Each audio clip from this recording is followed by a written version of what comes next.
काल विरोधी पक्षाच्या वतीने उपसभापतींवरती अविश्वासाचा ठराव दाखल झालेला आहे।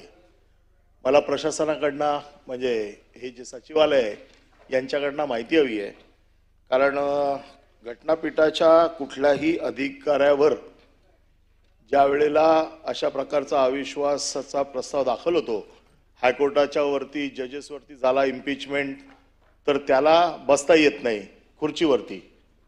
तर हीच पद्धत आपल्याकडे आहे का? त्याच्या बाबतीतलं रुलिंग काय, त्याच्या बाबतीतले नियम काय आहेत?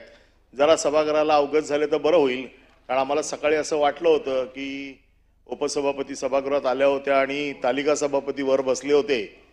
तर अशा वेळेला आम्हाला वाटलं होतं की कदाचित हा नियम असावा की जोपर्यंत त्या अविश्वासाच्या ठरावाचा प्रस्ताव पारित होत नाही तोपर्यंत त्या पदावरती तिथे बसणं हे नैतिकतेला धरून आहे का, हा प्रश्न माझ्या सदस्य म्हणून माझ्या मनात आहे, विरोधी पक्षाच्या मनात आहे।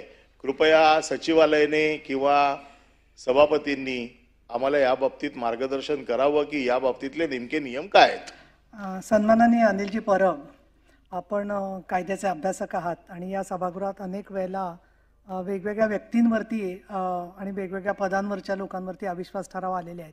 परंतु एक जे आपलं तत्व आहे कायद्यामधलं, नॉट बिफोर मी, म्हणजे माझ्याच संदर्भात असणाऱ्या विषयावरती मी भाष्य करणं योग्य नाही आहे, हे सुद्धा तुम्हाला माहिती आहे। त्यामुळे दिवसभर तुम्ही वाट बघितलीत मी येण्याची, काय हरकत नाही।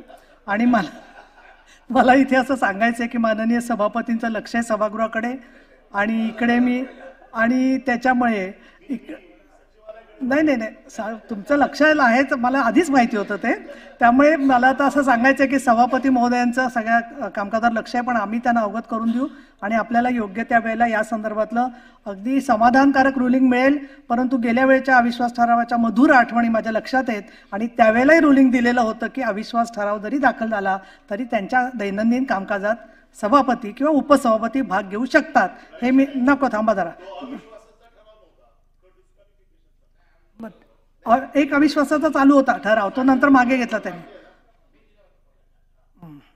सभापती महोदय, आता याच्यावर चर्चा खरं सभापती असताना घेतली चांगली, पण बोला आता तुम्ही ते बोललेत म्हटलं बोला। नाही ठीक आहे, तुम्ही दिले नाही मुद्दा काय, याच्याशी संदर्भात काय सांगायचं असेल सांगा ना तुम्ही। सन्माननीय सदस्य परब साहेबांनी अविश्वासाचा ठराव दिलेला आहे, त्याची प्रक्रिया विरोधी पक्षनेते परब साहेब विरोधी पक्षनेते काही एकच आहेत, तुम्ही बोलाल ते विरोधी पक्षनेते होतात, त्याच्यामुळे असं नाहीये। त्याच्यामुळे या संदर्भामध्ये सभापती महोदयांशी